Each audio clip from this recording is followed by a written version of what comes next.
Come to me, my children. Follow the sound of my voice to receive thy blessings. Unburden yourself. Ow, ow, ow, ow. And welcome to the Church of Last Resort with the Dr. Reverend Jelly Roll. The Church of Last Resort, where your prayers are heard, your sins forgiven, and no matter what you believe, you won't believe this shit. And now, the Reverend, the Get Dr. the Reverend Jelly Roll. Good morning, brothers and sisters. And this includes our new members who may be enjoying us for the first time. And I say enjoying with the quote, with the rabbit ears, in case you're not enjoying us for the first time. You're just listening for the first time. So there's a distinction without much difference in my mind. So here we go. Thank you. Thank you for being here. Thank you. Because you have a choice where you can be. And you may not be where you want to be because for whatever reason, but because you're here. And I fucked up everything, but that's okay. The point is, thank you for being here. You had a choice and you chose here. So thank you. That means a lot to me and all of my people, wherever they are. Thank you. Welcome to the Church of Last Resort. It is Sunday, July 27th, and in my office, it's 70 degrees and no humidity.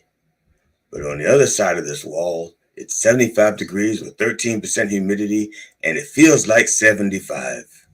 That's because our meteorologist is a woman, and she tells us what it feels like, but then she fakes how happy she is about it. It's supposed to hit 91 degrees today.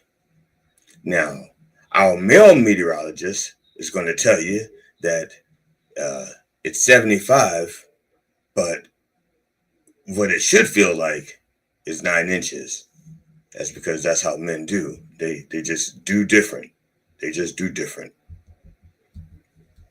Now, as I was saying, this is the Church of Last Resort, and I am the Dr. Reverend Jelly Roll, a PhD, DDS, ADHD, OBS, MCM, LIX. People have also called me the Racy Reverend, the Pervert Pastor, the Vile Vulgar Vicar of Vice, the Sexy Shepherd, the Missionary Man, the Minister of Mischief, the Wicked Witness, the Dirty Deacon of Doggy Style, the Frisky Friar, the Ass Man Abbot, the Booty Banging Brother, the Handsy High Priest, Father Fismus, the Wicked I Like to Watch Witness, the Holy Ho, the Divine Dominating Dominee, the Depraved Preacher, the Minister of Making Love, the Clergy of Cunning Conversation while Eating Pussy, and that nasty N-word, which I get called the most. The point is that I come by many names and by many methods, but I do not come easy. Lord have mercy. No, I do not. So, children, let us begin as we always begin. Let us invoke the spirit of, in the name of George Carlin, Robin Williams, and Richard Pryor. Can I get a fuck yeah? Fuck yeah! That's right. Somewhere in there, there's a fuck yeah. We're just waiting to be had. It's just waiting to be had. That fuck yeah! Like I said, good things come to those who wait. That's right. As in the Bible, as one of our, as Deacon Kane would say, page 73. That's right. Now, children, before I go on to the opening prayers, I want to address the elephant in the room. Now, this elephant is only going to be apparent to those who are watching. If you're listening, you don't know. You can't tell. But if you're watching, you can tell. I'm going to address the elephant in the room. Okay, my left eye is swollen. Okay, swollen, and it itches. Swollen. swollen and it itches. It's yeah. Now I'm gonna tell you how it happened. I stuck my finger someplace where I shouldn't have stuck it. My wife warned me. She said, "Don't put your finger there," and I did anyway. And then she says, "Well, don't touch your eye," and I did anyway. So now I have a yeast infection in my eye. And it's not my wife's fault. It's my fault. I knew what I was doing when I helped her make sourdough bread. I should have known. I should have been wearing gloves or something when I stuck my finger in it. That's so I have a yeast infection in my eye from sticking my finger in sourdough bread and touching it. So my eye is swollen. My left eye is swollen. It's not pink. It just itches and it's swollen. And I've tried to do all kinds of things with it, all kinds of natural remedies like putting ice on it. And the ice works for as long as I can stand it. And once I can't stand it, I take the ice off and the swelling just comes right back. So, and somebody says, Reverend, you do healing for all these other people. Why don't you heal yourself? And because I fucked up myself.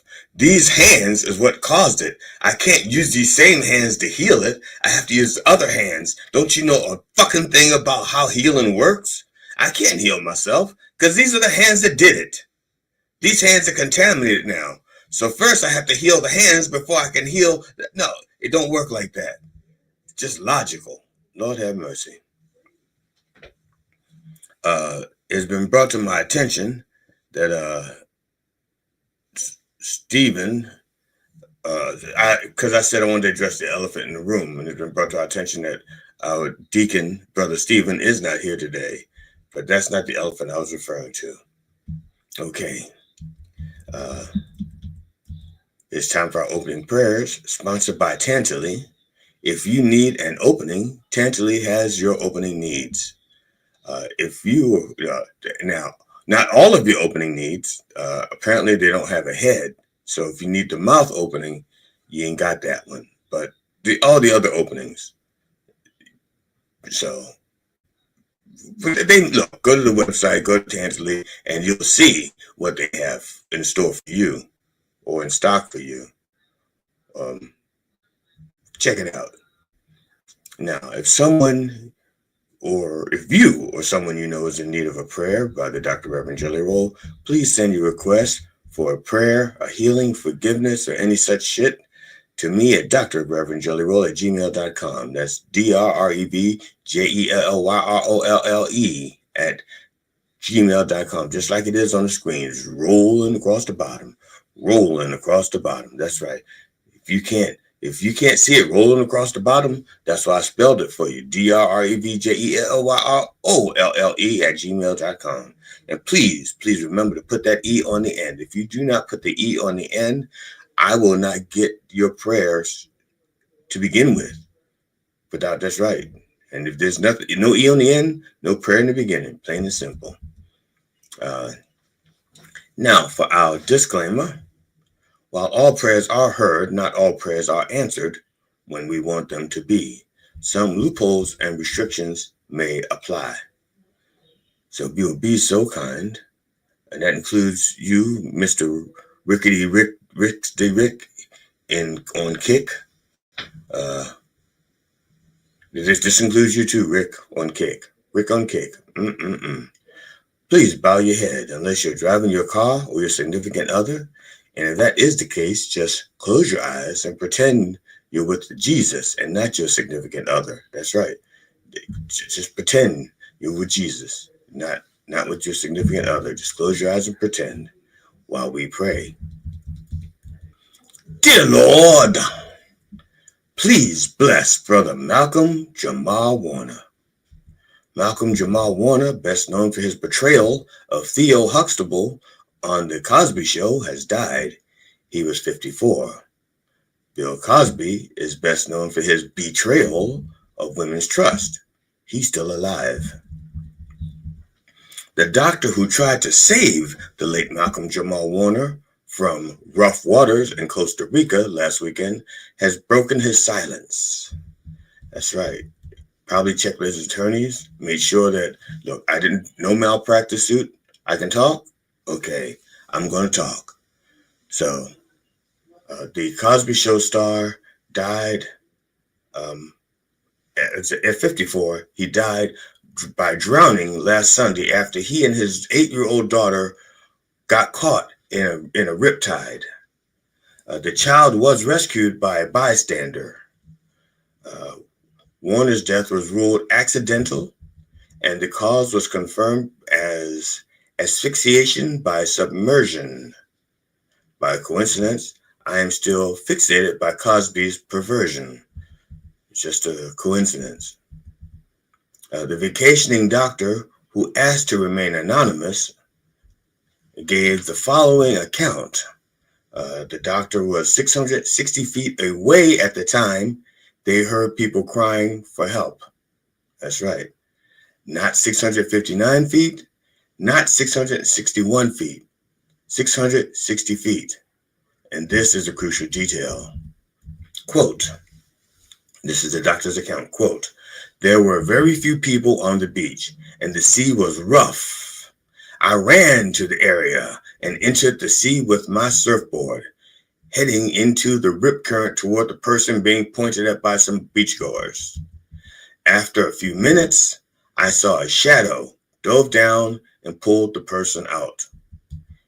Immediately, first responders began providing first aid. Okay, this can't be like immediately. If he just pulled him out, the first responders couldn't immediately do it. Okay, I'm just saying there's like something missing here. Because he just pulled him out, and then the first responders immediately did it. That means they were already there. Why didn't the first responders save him? I mean, you could say, well, maybe they were black and they couldn't swim. Then why were they out there? Okay, and so there's something missing here. The doctor's not telling us everything, but I'm not a lawyer. I'm just an ordained minister. Let me continue. Immediately, first responders began providing first aid to Malcolm, but he had no vital signs, said the doctor. The doctor would have treated Malcolm himself, but Malcolm was 660 feet outside of his network. That's the crucial point. That's why the doctor needs you to know 660 feet, okay?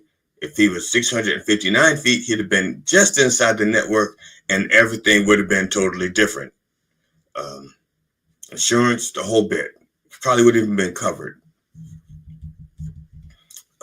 The quote continues, 2 tourists ran over to help. They identified themselves as doctors, making a total of 3 physicians at the scene. All right, so let's get this straight. This is the doctor's account, and this is in quotes, okay? So I'm not making this up. So you got the first doctor who arrives on a surfboard to save him.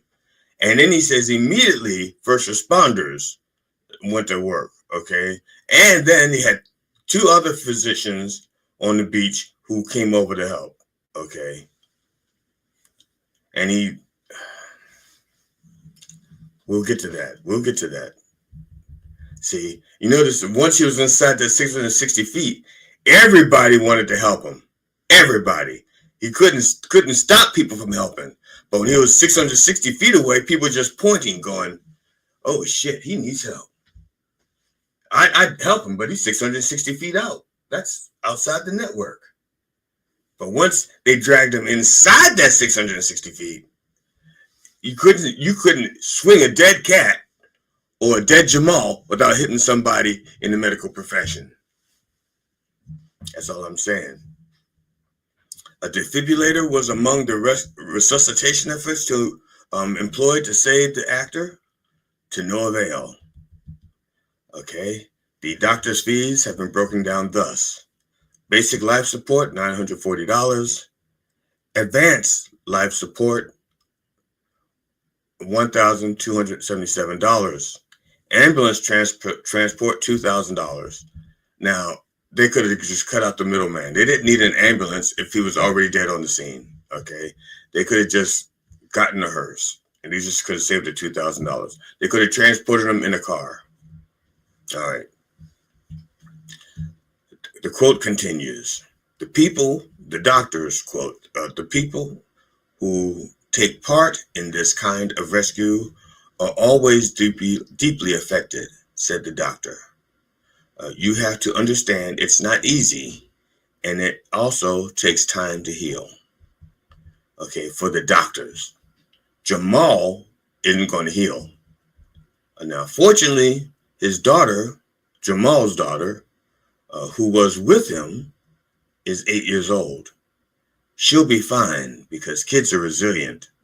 So, but those doctors, it's going to take a long time for them to heal. And he wants you to know that.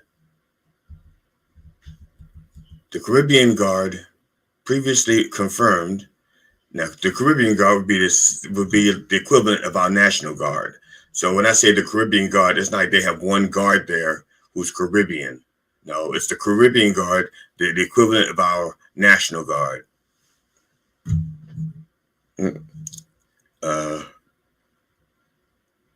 Cosby best known for Coach Chet Kincaid. All right. The Caribbean Guard previously confirmed that at the time of Warner's death, no lifeguard was on duty at Playa Grande.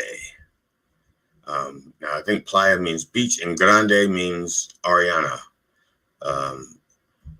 Quote, one of our most challenging beaches. So Playa Grande is one of their most challenging beaches. Quote, it's a beach known by local surfers, and there are signs in English and Spanish that warn of the danger of death by drowning. The statement continued.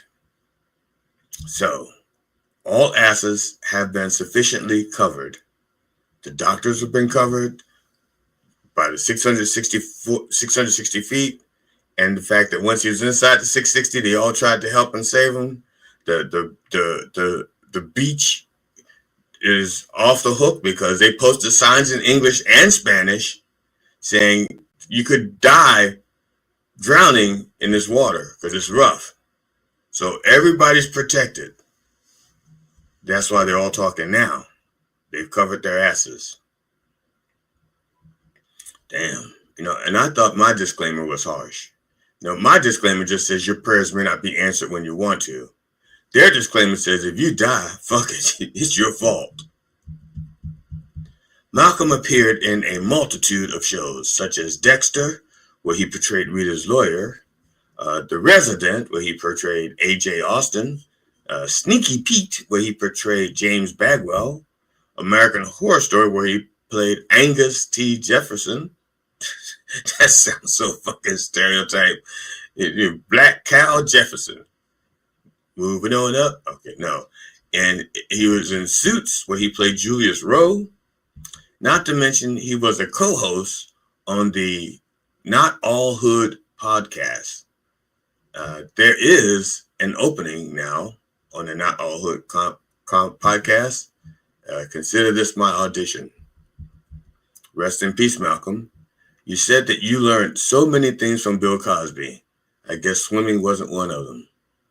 Can I get a membership at the Y? Dear Lord, please bless brother Ozzy Osbourne. Ozzy Osbourne, rock legend, and the former lead singer of Black Sabbath, died on July 22nd, 2025 at the age of 76. His cause of death is listed as complications from Parkinson's disease. Not the COVID vaccine, okay? Stop that nonsense. It's not the COVID vaccine. He died from Parkinson's.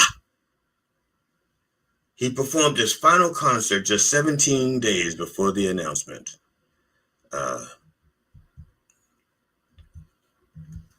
While his passing was abrupt, it was not unexpected for those close to him. For those really close to him, they're surprised he made it this long. I mean, the man's nickname was the Prince of Darkness. You don't get that nickname for good behavior. You have to bite a few bats, okay? So I'm surprised it was just Parkinson that did it, not rabies, or not something he contracted from one of the critters that he bit.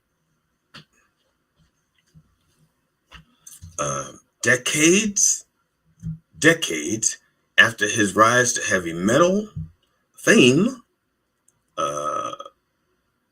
So I was checking a message, and it had Sunday in the title. So I thought it was relating to today.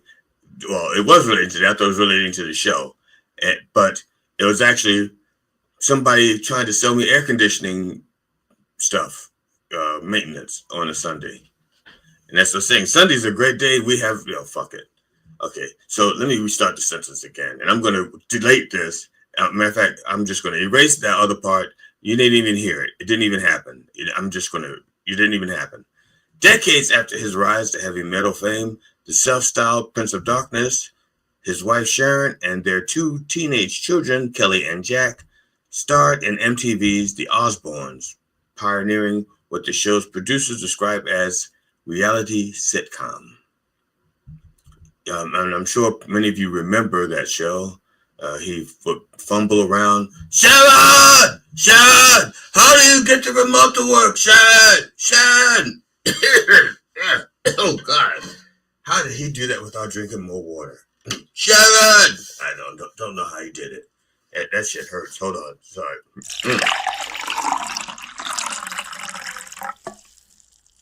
Oh, Lord. Remind me not to do that again. Somehow, the blend of ultra-mundane life and spectacular fame worked. The show went on to win an Emmy and run for 4 seasons from 2002 to 2005.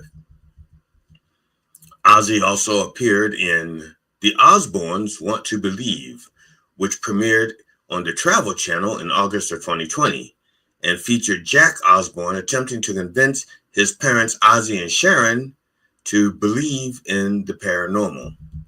The show showcased various videos of unexplained phenomena, including UFOs, ghostly apparitions, and other supernatural events. Jack's goal. Now I'm just gonna. If any of you have ever watched it, which I have watched it because my wife is a huge Ozzy Osbourne fan, and she watched like whatever he did. She watched it, and because I love her, I watched it as much as I could tolerate. So, but a lot of the videos that Jack was showing, just videos that he got off the internet. It wasn't anything, not like he got something from the government that nobody else had ever seen. He got it off the internet and didn't know how genuine shit was. He would just grab it and show it to his parents, okay? By the time something goes from your phone to the internet, and then gets to you, who knows how many hands it's gone through and how many iterations, it doesn't, at any rate. I'm just saying that was a poor example of him trying to convince his parents about the paranormal, grabbing shit off the internet and television, please. So Jack's goal is to expose his parents to compelling evidence of the paranormal, often leading to humorous and baffling reactions from them. Like, Ozzy, half the times, Ozzy Osbourne thought everything was ball lightning, ball lightning. Everything was ball lightning. Regardless of what he saw, he'd go, ball lightning. So, that was that show. Now, on a personal note, Paranoid was the first song I learned to play on the guitar and bass. I learned every song. I learned to play every song on their We Sold Our Souls to Rock and Roll album. A friend of mine had that album. He lent it to me. I was just starting out to play, just starting out playing guitar. And he said to me, he taught me how to play Paranoid because it only had like 3 chords and they were bar chords. And the solo was all pentatonic scale. And he says, you learn this scale, pentatonic scale, you can play every Tony Iommi guitar lick, which is kind of true. And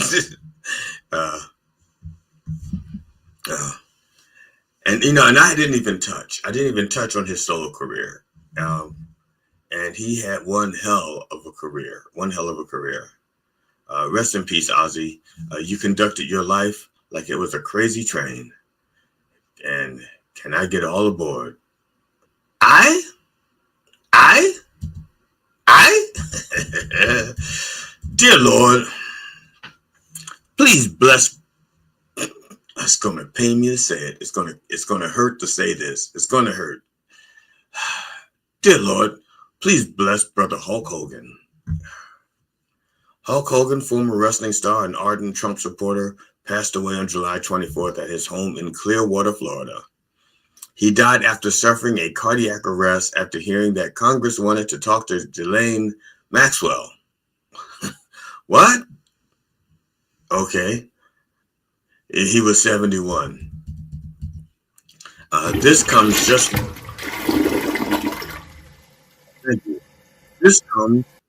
weeks after Hulk Hogan's wife, Sky Daly, declared her husband's heart was strong after recent surgeries, shutting down rumors he was in a coma. Last month, TMZ previously reported speculation that Bolea, Bolea. Hulk Hogan's real name is Terry Bollea. I don't know why they would switch from Hulk Hogan to Bollea, as if you know that's his real name. Bollea, Bollea. Okay. They reported that he was on his deathbed, but later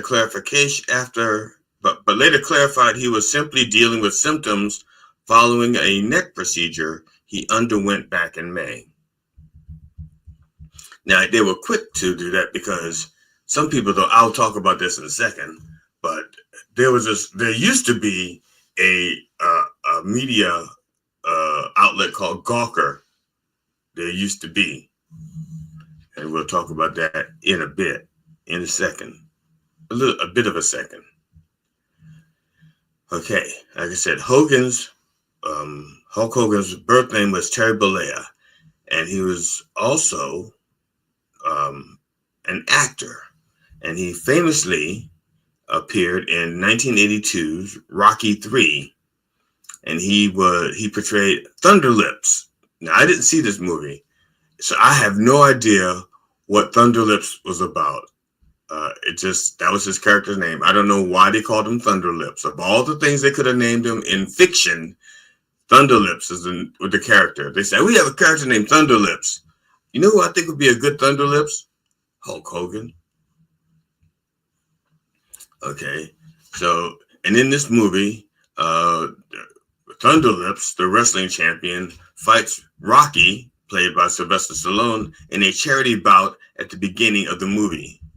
Hogan later participated in a VH1 reality series called Hogan Knows Best, alongside his then wife Linda and two children, Brooke and Nick. Not Broken Nick. Broken Neck. Brooke and Nick. In 2012, Hulk Hogan filed a lawsuit against Gawker Media after the website published a video of him having sex with Heather Clem, aka the real Thunder Lips, and wife of his then friend, radio personality Bubba the Love Sponge. You can't make this shit up.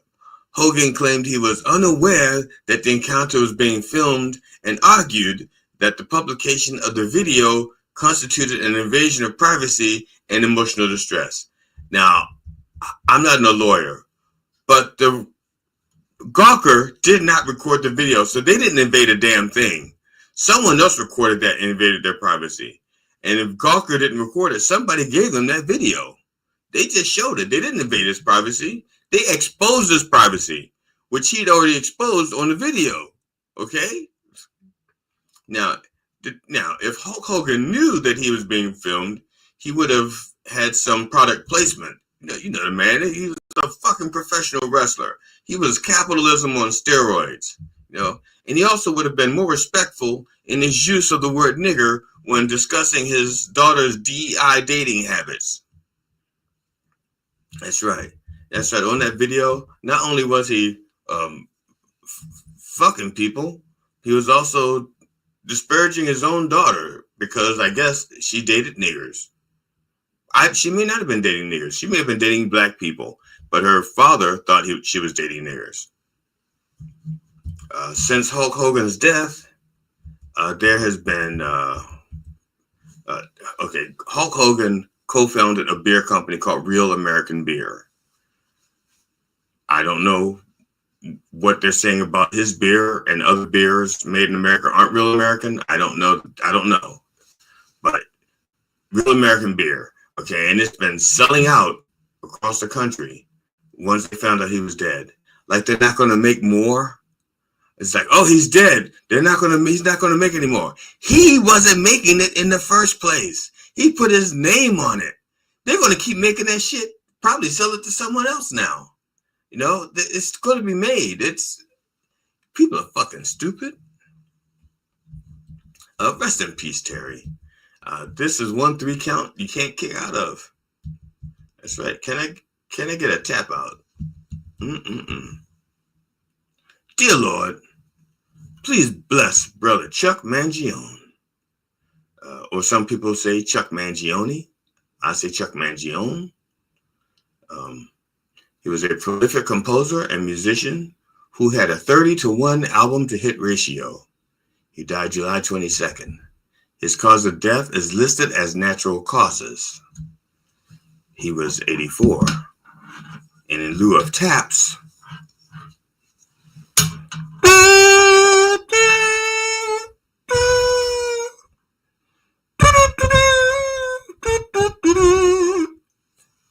I'd do more, but I think I just lost 9 listeners. And I had to get 8 of them imported just to lose those. Quote, the family of Chuck Mangione is deeply saddened to share that Chuck peacefully passed away in his sleep at his home in Rochester, New York on July 22nd.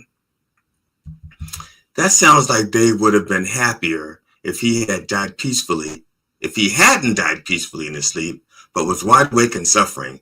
I mean, that says, we're deeply saddened to share that he died peacefully in his sleep. Yeah. We wish he was awake and suffering. You know, they should say, we are happy that he died peacefully in his sleep. That's what they should be saying. It sounds like somebody wasn't listening to Will. That's what it sounds like.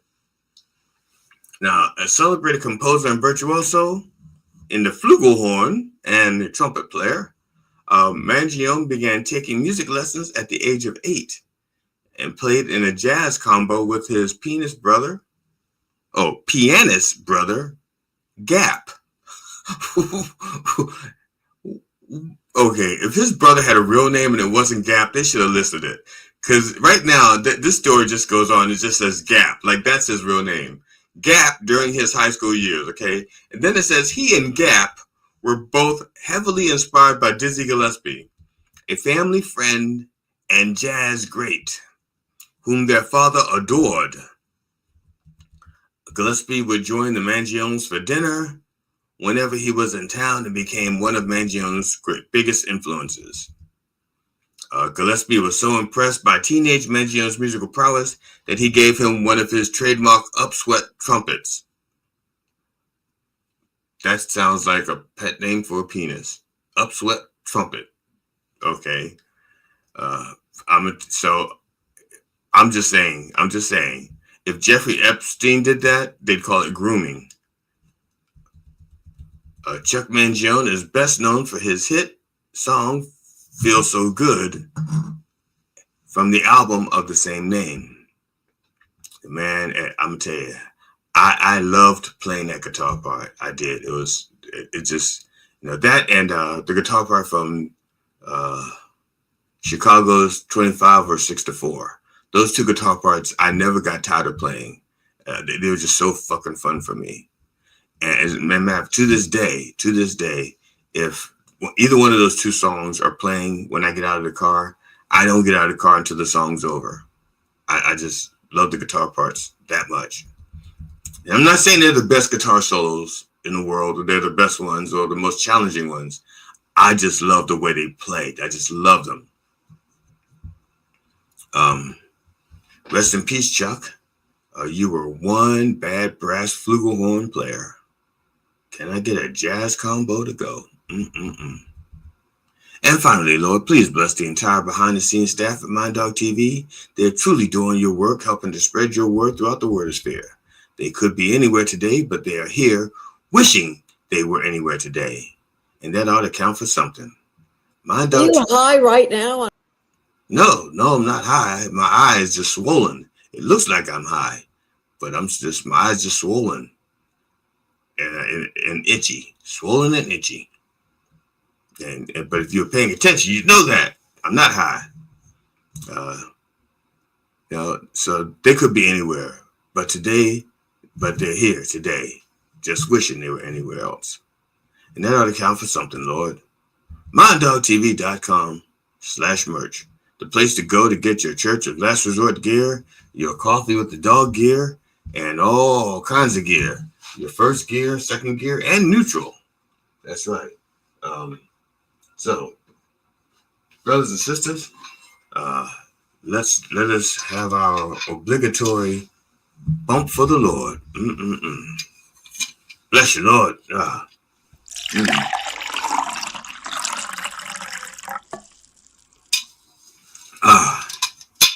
That's good. It's not going to make the eye stop swelling. Matter of fact, it make the gut swell. Because that's what happens when you get the good stuff.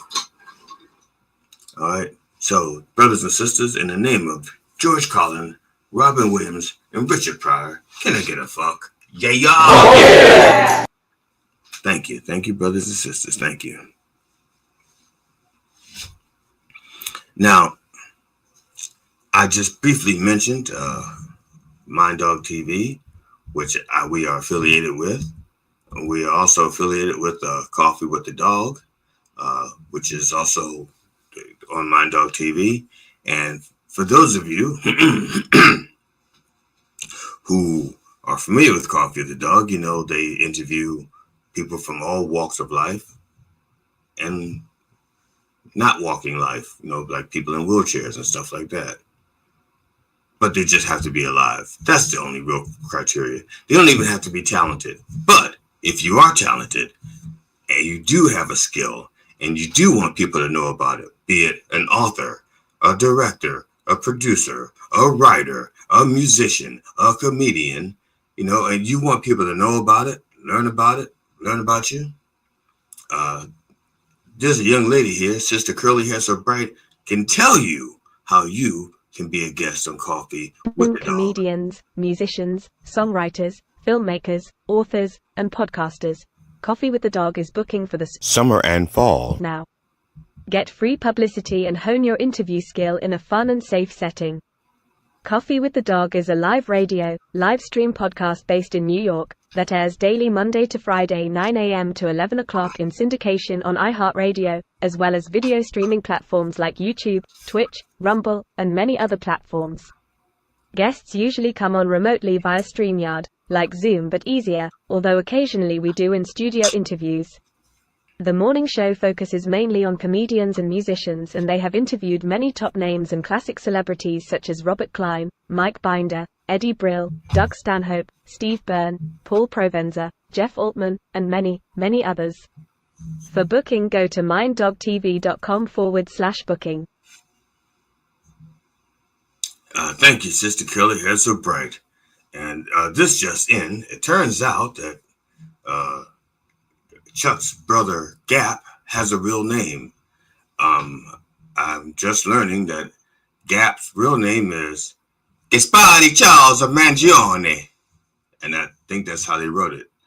Gaspari Charles of Mangione. And it even had the little gesture right there. Because it's typed right there. It got the little icon, emoji, got the little Italian emoji. So that's his name. They just called him Gap because of Gaspari. Now that's funny because Gap is not short for Gaspari. Gasp is short for Gaspari. Okay? I don't know. Look, I'm just saying. So now you've learned something, or you may have already knew it, and I'm just learning it, which is fine. Now, today's sermon, we called it Sing No More Charity. And we wrote that before we titled it before we learned a few disturbing facts that's going on right now.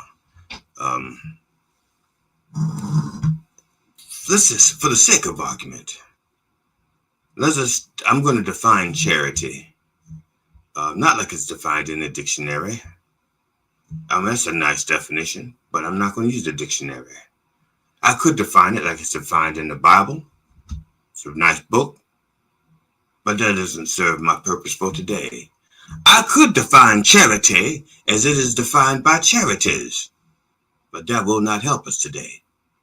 No, today I'm defining charity as the willingness to provide help to a stranger without asking for anything in return. That's right. And the reason why I say it like that is because you can be at a church and someone goes, let us help sister so-and-so. She's going through such and such.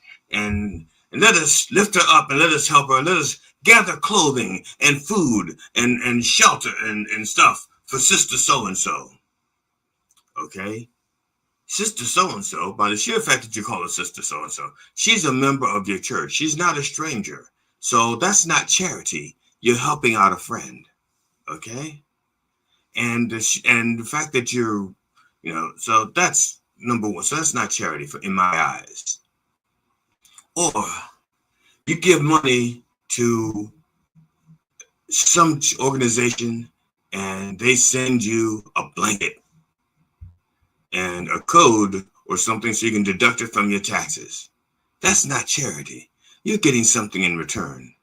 True charity comes from right here, my left shirt pocket. That's where true charity comes from. And you give things to people and you don't ask for anything in return. As a matter of fact, they may not even know that you helped them. That's real charity. And I'm beginning to believe that doesn't exist anymore.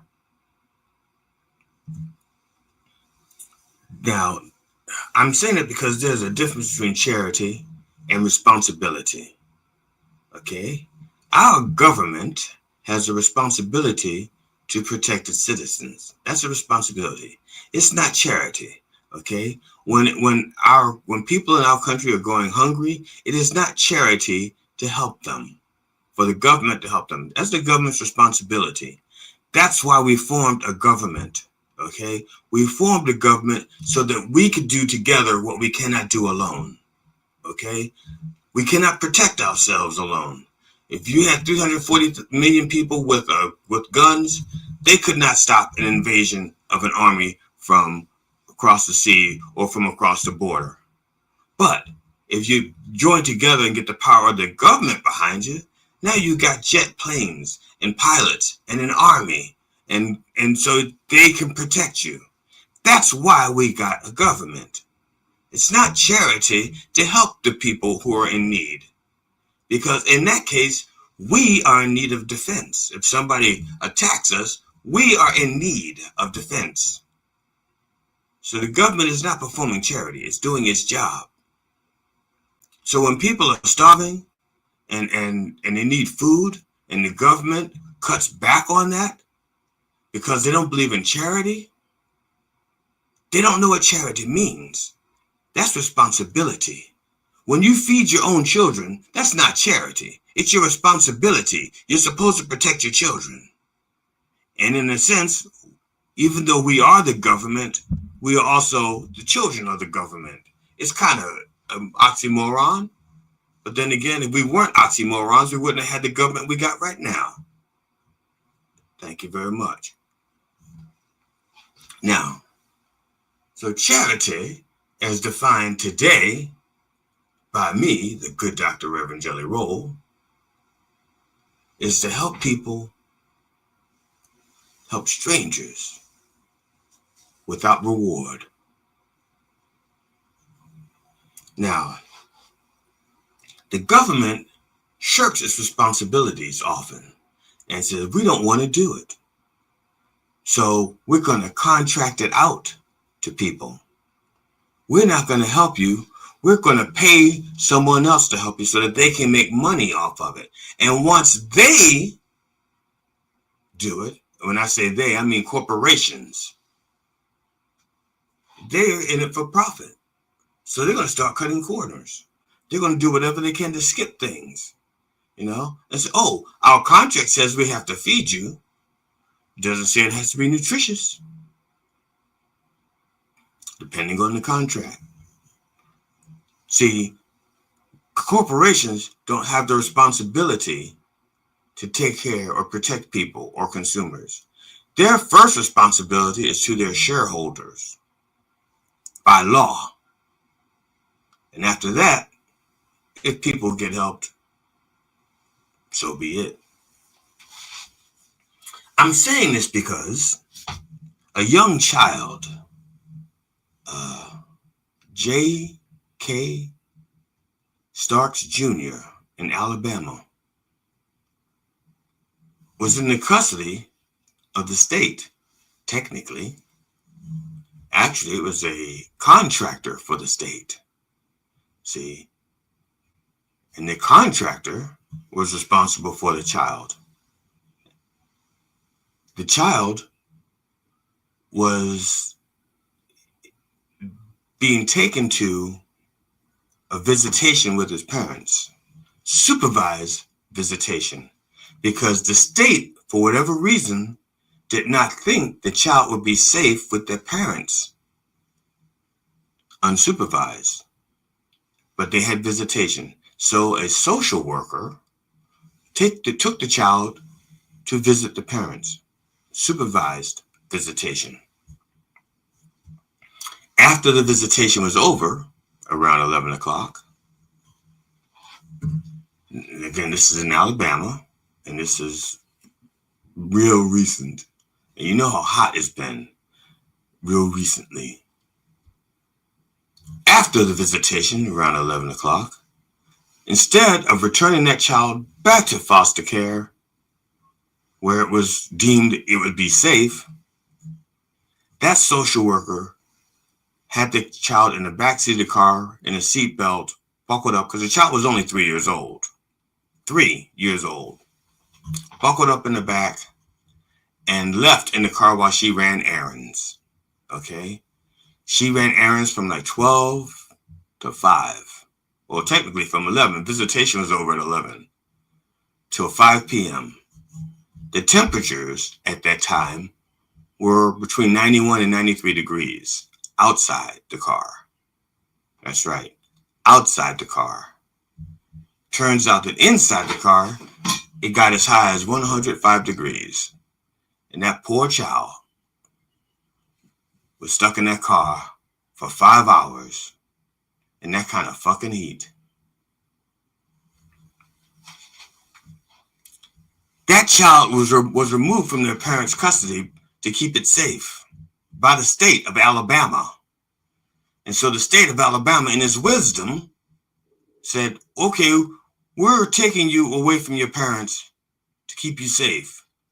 But we are not going to make sure that you're safe. We're going to dole that out to a corporation whose purpose is to make money. And so they will cut corners. They will hire whoever the fuck they want to hire. They may not hire the best people. They'll just hire the cheapest people. And now that child is dead. Okay? And I'm angry about that. I'm very angry about that. Not just that child. I mean, yes. All the fucking, this is the fucking summertime, people.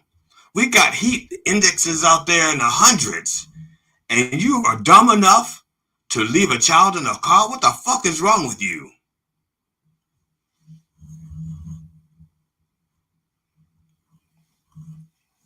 You might as well leave your child in a Trump daycare where he has people like Epstein hanging around him.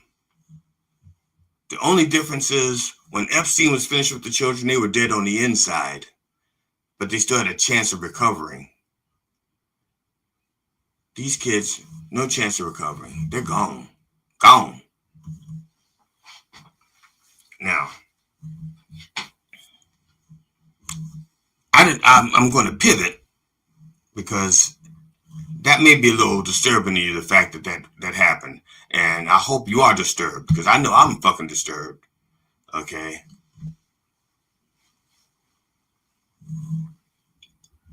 But like I said, this is no more, sing no more charity. Okay. As long as we're talking about children and the damage that is being done, our government right now is trying to protect a pedophile. Okay.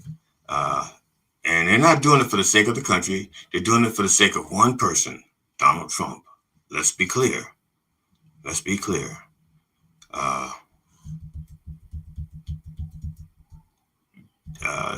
Let's see. Just the other, as Ghislaine Maxwell, convicted associate of Jeffrey Epstein, sat down with Trump attorney and Deputy Attorney General Todd Blanche for 2 marathon sessions in Tallahassee, Florida, on July 24th and 25th. That would be Thursday and Friday. Okay. Now, they're expecting her to shed some light on one of the most notorious criminal networks in recent history, the Trump crime family. They want to find out what she knows. Okay, Maxwell is serving a 9-year sentence for sex trafficking underage girls. Apparently, her and her attorney reached out to the Trump administration, and they got a meeting with them. They're trying to paint her as a victim as well. By the time we're done, they're going to paint Ghislaine Maxwell as a victim. How do we know this? They did it with January 6th. They did it with Matt Gaetz. They did it with Trump. Trump did it with Trump. He's the victim, not the people he hurt. Matt Gaetz is a victim, not the people he hurt. Pete Hegseth was a victim, not the people he hurt. Clarence Thomas was a victim, and it was a high-tech lynching, not the people he hurt. And the same with Ghislaine Maxwell. They're going to make her a victim, not the people she hurt. Now, my question to you is, if she had anything pertinent to say that would reduce her sentence or get her off completely, unlike her getting Jeffrey off completely, she should have used it back when she was on trial. I think she told him everything that she could, short of lying. Well, actually, she did lie. She actually was also charged with perjury. They just decided to hold that charge back. She was indicted on perjury, but they said, let's hold that back. We may need that later. We'll keep that in our pocket. We'll just get her on the child molestation and stuff. So she's a known perjurer. So what is it that she's supposed to be able to tell the government now that she didn't tell them then? I don't know, because whatever it is, David Blanche wasn't around to tell her what to think or what she knew. Now David Blanche has had 2 days to tell her what she knows, and he gave her a box of evidence to take with her. Now, according to her attorney, David Oscar Marcus, he was telling reporters that she she was asking questions about 100 different people, maybe 100 different people. I've read as high as 121, but that would imply such a specific number. 121 means they know exactly who she gave up information on. But her attorney is saying maybe 100. Now, according to Trump's attorney, they were pushing to uncover credible evidence in the Epstein case. I think what they meant to say was believable evidence that Trump didn't diddle little girls. Okay, not credible evidence, just believable evidence. But it's too late. That ship has sailed. Everybody knows what. If you're enraged now over what Trump did, where was that outrage in November? Because we knew then Ghislaine had already been sentenced. The pictures were out. The videos were out. Tapes were out. Where was your concern about children back then?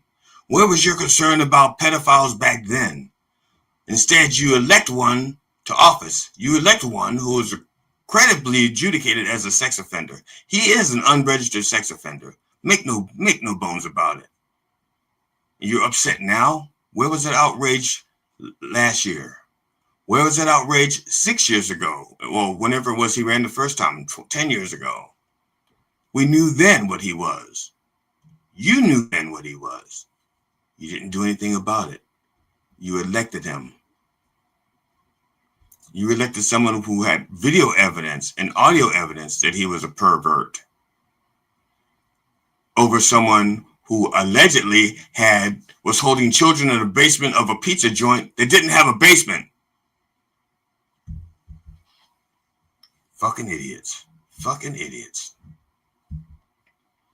And none of that, in all this time, the people who were hurt by this, the children who were hurt by this, were not consulted.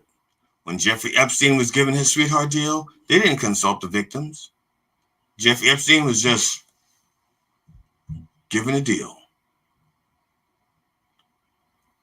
And then now they're trying to revisit this case. Are you hearing the Republicans talk to the victims? They're out there. There's over 200 of them out there. Are they talking to the victims? According to the Bible, Jesus said, "Suffer the little children unto me." I think it's more like, Jesus, haven't the little children suffered enough?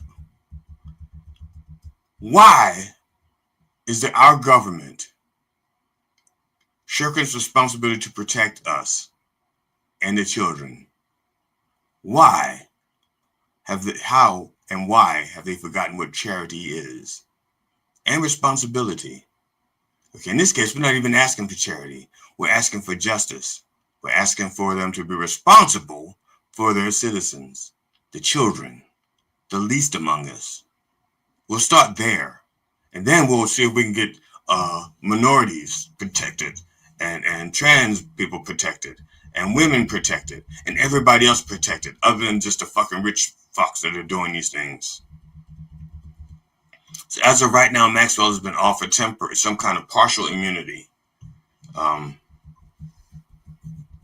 this is an ongoing story. You can do something. You can put pressure on your elected officials. Okay. Now, I want to before I go to closing prayers, I want to do something, I guess, semi-funny. I just want to promote, I want to end this on something of a laugh. So I'm going to do this right here. I'm going to play this. I kind of would like to forget the fact that my mother would not let me play sports as a child because she was afraid I would suffer a head-to-head injury in the shower. Yeah, I know. Like I could get into Penn State.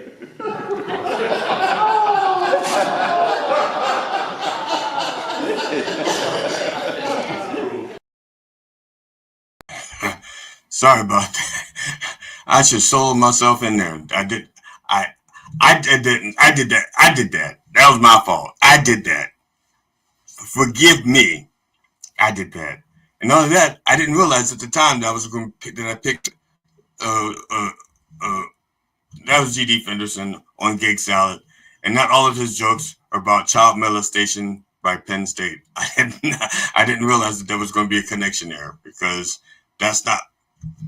I did that before I knew what I was going to talk about. Because if you're listening, you know I don't know what I'm talking about. Sorry about that. Well, before I go, I do want to end this before I close. I want you to all have a good day. Enjoy the rest of your day. And I apologize if I brought you down a little bit. I just am so upset about how we treat children and how our government is treating children in our name. It upsets me. And I apologize if I brought you down. I lost my way a little bit. I'll try to be more humorous in the future. I hope you have a beautiful day, the rest of your day. I know myself, my wife, Amona, My friend GD and his wife Carol, the four of us, are planning an afternoon together. The wives asked us what movie do we want to go see. I want to see the Fantastic Four, and GD wanted to see Superman. And so we are compromising and we're going antiquing. So you enjoy the rest of your day and we will enjoy ours. I want to thank those of you who have subscribed to my fledgling YouTube channel and Dr. Reverend Jelly Roll on Facebook, my Facebook page. Bless you. Thank you. It means a lot to me. On behalf of the Church of Last Resort and the entire Roll family, my wife Amona Roll, my kids Cinnamon Roll and Jelly Jr. Roll, our cat Tootsie Roll, and our dog Stop Dropping Roll, I wish you safe travels, and I hope you will join us next week at 9 a.m. Orthodox time on My Dog TV and everywhere that our word is heard. Brothers and sisters, in the name of George Carlin, Robin Williams, and Richard Pryor, can I get a fuck? Thank you so much. Thank you. Bless you. Have a good day.